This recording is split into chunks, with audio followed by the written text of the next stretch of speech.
추석 연휴 중에 트럼프 미국 대통령이 코로나19 확진 판정을 받았다는 소식이 있었죠. 다행히 건강이 호전되고 있다는 소식에 증시는 안정세를 찾아가고 있습니다. 하지만 미국 대선 전국이라는 변수에 긴장의 고삐를 놓지 못하는 분위기입니다. 방소우 기자의 보도입니다. 트럼프 대통령이 코로나19 확진 판정을 받고 닷새간의 긴 연휴 이후 열린 장치고는 선방한 코스피.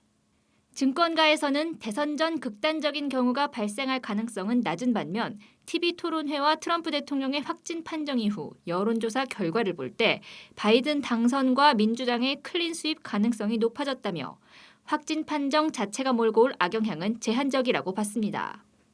금융시장은 벌써 민주당이 대권과 의회 권력을 모두 확보할 시나리오를 반영하고 있는 중이라는 건데 문제는 대선 결과 불복에 따른 파장입니다.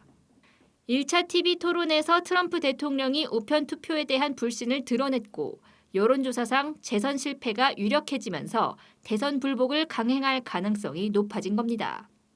우편 투표와 소송 등으로 개표가 지연돼 선거인단 투표까지 선거인단 확정이 완료되지 않을 경우 대선 결과는 사실상 무효화됩니다.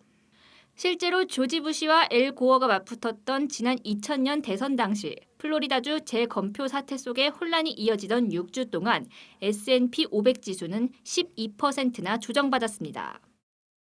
대선을 치르는 과정에서 대선 일정이 연기된다거나 부통령으로 교체가 된다거나 하는 부분에서 경제시장에 굉장히 안 좋은 변수가 발생할 수 있다고 하는 부분이고요. 지금 입장에서 투자자들이 적극적으로 이 기회를 매수 기회로 삼자라고 하기에는 상당히 어려운.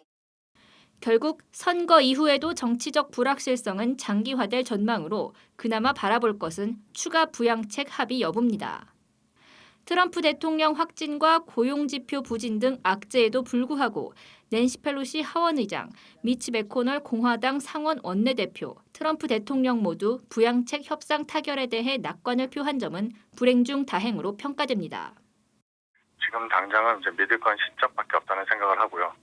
관련해서 3분기 실적 시즌이 이제 곧 시작되니까 종목들 중심의 어떤 움직임이 활발하지 않을까 보고 있습니다. 이에 따라 실적 개선 기대가 큰 종목 위주로 보수적으로 대응하라는 조언입니다.